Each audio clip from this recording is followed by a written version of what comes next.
গত ২৪ ঘন্টায় হাম ও উপসর্গে সিলেট এবং ময়মনসিংহে আরও ২ শিশুর মৃত্যু হয়েছে। প্রাদুর্ভাব শুরু থেকে এখন পর্যন্ত সিলেটে প্রাণ গেছে ৩২ জনের।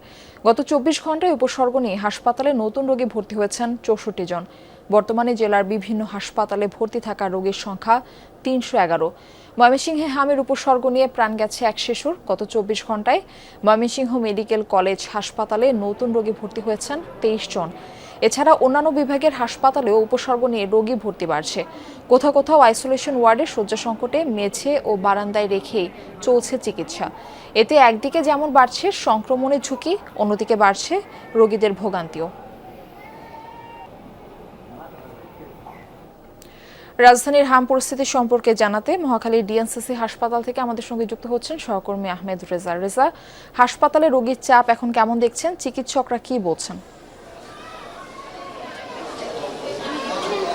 মারফি, হাসপাতালে তো রোগীর চাপ আছে এবং আজকে আপনি জানেন যে শুক্রবার ছুটির দিন, সেই শুক্রবার ছুটির দিনেও কিন্তু চাপ আছে। অর্থাৎ আমি এই মুহূর্তে রয়েছি মহাখালীর ডিএনসিসি কোভিড-19 যে বিশেষায়িত হাসপাতালটি রয়েছে সেই হাসপাতালে। সেখানে সকাল থেকেই কিন্তু রোগী আসছিল। আমরা যখন ঢুকছিলাম তখনও ৩ থেকে ৪ জন শিশু, হাম আক্রান্ত শিশু, তাদেরকে ভর্তি করা হয়েছে এই শিশু ওয়ার্ডে ডিএনসিসির এই হাসপাতালটিতে। মূলত সেই যে সংখ্যা সেটি ক্রমান্বয়ে বাড়ছে এবং আমরা যেই খবরাখবর বেশ কয়েকদিন ধরে প্রচার করছিলাম মূলত যে হামের প্রকোপ যেই সারা দেশে এবং প্রাদুর্ভাব সারা দেশে যেভাবে বাড়ছে সেটি আসলে শঙ্কা এবং উদ্বেগজনক এবং আতঙ্ক জাগানিয়া তো বটেই।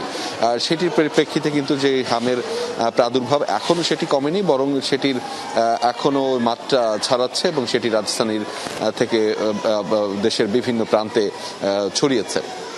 আমরা একটু আগে যেই ৩ জন দেখছিলাম তাদের মধ্যে ওনারা একটা বলছিলেন যে তারা প্রত্যেকেই, তাদের মধ্যে প্রত্যেক দুজনেই মূলত ঢাকার বাইরের অংশ থেকে এসেছেন এবং ঢাকার বিশেষ করে ঢাকার উপকণ্ঠ যে এই সমস্ত এলাকা রয়েছে, নারায়ণগঞ্জ, সাভার, এই জায়গা থেকে কিন্তু রোগীর যে সংখ্যা সেটি আসলে বাড়ছে। একটু আগে যেই ৩ জন দেখছিলাম তার মধ্যে দুজনেই কিন্তু মূলত সেই সাভার এলাকা থেকে এসেছেন।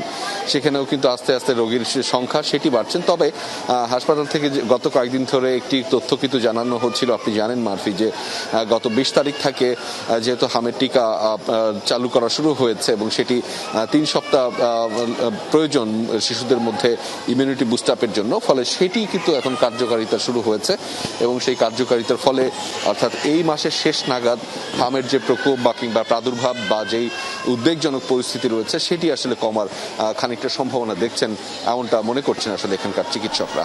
মারফি। রেজা, আপনাকে ধন্যবাদ আমাদের সঙ্গে যুক্ত হবার জন্য।